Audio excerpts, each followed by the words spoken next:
नमस्कार, आर के त्यागी गाजियाबाद, NCR दिल्ली। ओम सच्ची जनवाणी चैनल पर आपका स्वागत है। चैनल को प्लीज़ सब्सक्राइब करें, वीडियो को शेयर, लाइक, कमेंट करें। शेयर करने में आपका 1 सेकेंड खर्च होगा और 1 ही सेकेंड आपका चैनल को सब्सक्राइब करने में होगा, हमारे चैनल का विस्तार होगा। साथियों, जैसा कि आपको पता ही है कि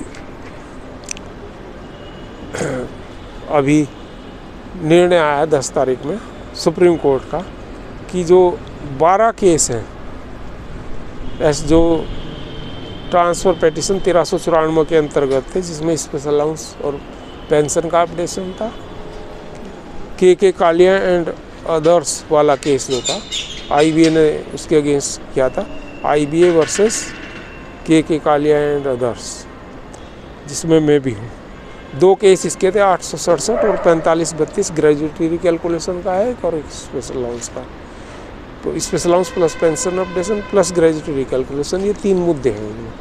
तो ये थे, तो उन्होंने ये हुआ, मिस्टर संजू जैकब हमारे एडवोकेट थे, उन्होंने कहा हमारा केस फाइनल हियरिंग में है, तो हमारे दोनों केस यहीं से कंटिन्यू करने दें। तो के कालिया जी से भी और इन सब से मेरी बात हुई थी, तो उन्होंने कहा कि हमारा केस तो 1-2 दिन, 1-2 हियरिंग के बाद, 3 हियरिंग के बाद जो है डिसाइड हो जाएगा और फिर हम उसको सुप्रीम कोर्ट में इसी के साथ एप्लीकेशन लगा के अटैच कर देंगे। बाकी 12 केस उन्होंने RRB का केस है उसके साथ अटैच कर दिए और RRB के 20-22 केस हैं ग्रेजुएटी कैलकुलेशन पर, उसके साथ अटैच टैग कर दिए। और ये जो था बाबूराम कश्यप वाला जो केस था, जो 75 नंबर था पेटिशन और नैनीताल हाई कोर्ट से डिसाइडेड था डबल बेंच से, जिसमें उन्होंने ग्रेजुएटी रिकैलकुलेशन के तमाम उपबंध जो मांगे थे उसमें अलाउ किए थे। 26 दिन की कैलकुलेशन के आधार पर अंडर OSR ग्रेजुएटी रीपेमेंट 30 दिन के बजाय, और 45 दिन की ग्रेजुएटी 30 साल के बाद जो सर्विस करते हैं प्रति वर्ष में 15 दिन के बजाय, प्लस DA पर ग्रेजुएटी और स्पेशल अलाउंस पर ग्रेजुएटी। और स्पेशल अलाउंस को उन्होंने थोड़ा डिफाइन करा और तमाम केसेस को किया, और उससे ये है कि पेंशन उसमें मिलनी चाहिए, वो भी उसमें द्वार खुलता है उसमें। तो उसके साथ और इंटरेस्ट 7% दिया है उन्होंने, हालांकि 10% की डिमांड थी, हमारे वाले केस में 18% की डिमांड थी, 7%। तो वो बाद में कैनरा बैंक ने चैलेंज किया सुप्रीम कोर्ट में, बाबूराम एंड कश्यप वाला, उसके साथ टैग करे हैं ये, और वो क्या है ग्रामीण बैंक के साथ, इस तरह से है। तो वो 12 केस वहाँ डिसाइड होंगे, वो भी नोटिस वगैरह की प्रक्रिया वहाँ कुछ चलेगी, उसमें थोड़ा टाइम लगेगा, उसके बाद जो भी डिसीजन होगा पता लगेगा। और वो सारे केसेस को, हमारे केस को भी इफेक्ट करेगा अगर वहाँ से पहले डिसीजन आ गया। वैसे उम्मीद नहीं है, हमारे का शायद जल्दी आ जाए डिसीजन, फिर हम वहाँ सुप्रीम कोर्ट में टैग करेंगे उसको, वो ज्वाइन करेंगे उसको। तो ये कहानी थी। जो SLP है, SLP के साथ जो है स्पेशल लीव पेटिशन के साथ जो है वो चला गया। मैंने ग्रुप्स में नंबर सब शेयर कर रखे हैं, और एक वीडियो एक्सक्लूसिवली में 2-4 दिन में उसकी डिटेल्स के आधार पर नंबर को सब क्या दे करके उसमें बनाऊंगा, वो मैं आपको बता दूँगा। और सिंगला वाला केस अभी कुछ, अच्छा सॉरी, एक और ये बाबूराम एंड कश्यप वाला जो केस है और RRB के जो 20-22 केस हैं, ये इन सब की जो है टेंटेटिव डेट 18 फरवरी की है लिस्ट। अब 18 फरवरी में होता है नहीं, ये पता लग जाएगा, पर ये काफ़ी दिन से था ये ट्रांसफ़र पेटिशन वाला मसला क्लियर हो गया। और अभी भी शायद इसमें 2-4 डेट और लगेंगी, कुछ बाद में कुछ और इसमें डिस्कशन डॉक्यूमेंट्स वगैरह रखे जाएंगे। तो ये चीज़ रही। स्पेशल सिंगला वाला केस जो है इसमें बहुत लेट हो रहा है, और हमने एडवोकेट साहब से भी बात करी थी, श्री शिवाराम जी से। हालांकि उन्होंने कहा था कि मैंने उन्हें कहा था कि एक बार दोबारा लगाओ अर्ली हियरिंग की पेटिशन, तो वो कहने लगे रोज़ नहीं लगा सकते। तो अभी ये लिस्टिंग वो उसमें तो है ही, हियरिंग में टाइम लग रहा है, हो जाएगा, क्योंकि हफ्ते में 1 ही दिन सुना जा रहा है। उसके बाद मिस्टर JD शर्मा है, वाइस प्रेसिडेंट आईवा पार्क के CBPRO के, उनसे बात हुई थी, तो उन्होंने कहा कि हम उनको कह रहे हैं दोबारा, आप ना कहो उन्हें, लेकिन हम कह रहे हैं कि भाई आप दोबारा जो है अर्ली हियरिंग की पेटिशन लगाइए, देखते हैं वो क्या होता है उसमें। अभी फ़िलहाल कोई डेट उसमें सुनवाई की नहीं हुई है। और कॉम्पिटिशन का जो केस है, जो अभी बैंक ने कोई भी या IBA ने कोई भी कमेटी फॉर्म नहीं करी है उसकी सुनवाई के लिए, कम्यूटेशन की पीरियड घटाने के लिए। तो उसके लिए जो है बातचीत चल रही है और सुप्रीम कोर्ट में उसमें जाना है, नोटिस वोटिस देने हैं उसमें, और बैंकों की भाई क्यों कमेटी फॉर्म नहीं करी।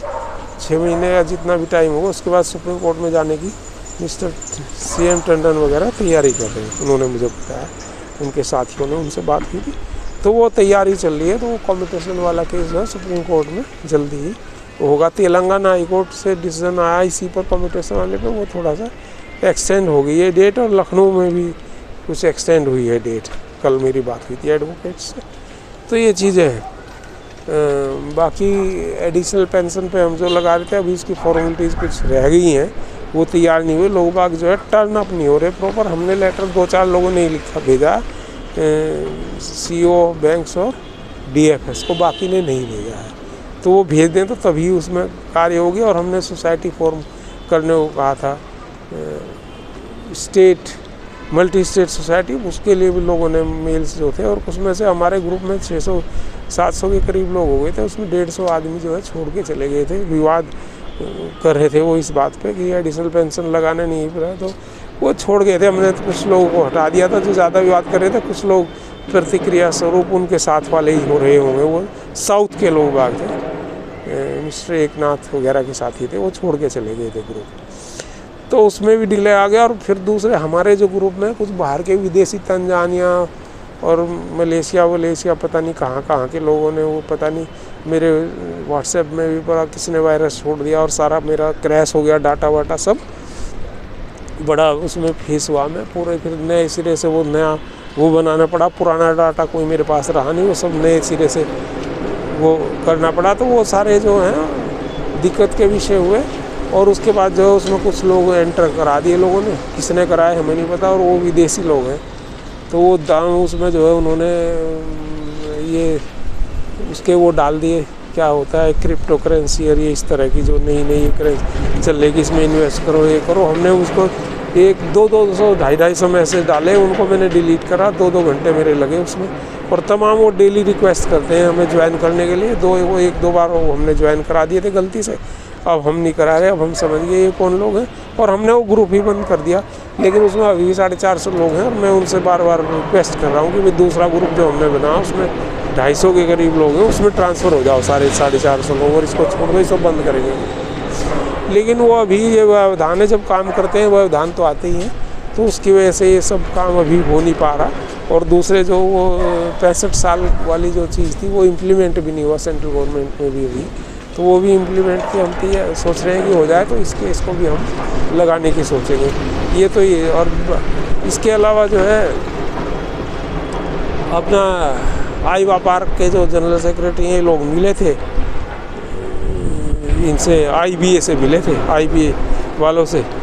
तो IBA के ऑफिस में इनको ये कहा गया, चेयरमैन से तो ये मिल नहीं पाए, चीफ एग्जीक्यूटिव से भी नहीं मिल पाए, चुनू वो चले गए कि जी मुझे, हालांकि टाइम ले रखा था, पर उन्होंने कहा कि हमें कहीं जाना है। अचानक हमारा जो है चेयरमैन ने बुला लिया, मिस्टर MV राव ने, तो ये लोग वहाँ चले गए। और फिर जो इनकी बातचीत हो, और उन्होंने कहा इन्हें कि भैया ये जो है वापस ले लो आप सिंगला वाला केस, उसके बाद होगा इसमें पेंशन वाले मसले में। तो उन्होंने मना कर दिया। अब ये क्यों वापस ले लो और क्या है ये कहानी, हमें समझ में नहीं आई। कोई समझ में हमें नहीं आई कि वापस लेने की क्या कहानी है और किस तरह से। बाकी धरने प्रदर्शन वो AIBRF वाले लगातार लगा रहे हैं, वो अपना शो भी कर रहे हैं। और भारतीय मजदूर संघ भी फिलहाल चुप बैठा हुआ है, कुछ हो नहीं रहा इसमें, थोड़ा सा शांत माहौल है इस वक्त। ये TP 1394 जरूर इस पर डिसीजन आया है। बाकी साथियों धन्यवाद, भारत माता की जय, वंदे मातरम। और आपसे एक बार फिर निवेदन करते हैं कि आर्थिक सहयोग करने का प्रयास करें। हमें आर्थिक सहयोग आवश्यक है, और लगातार हम आप लोगों के लिए सब काम करते हैं रिटायरीज़ के लिए।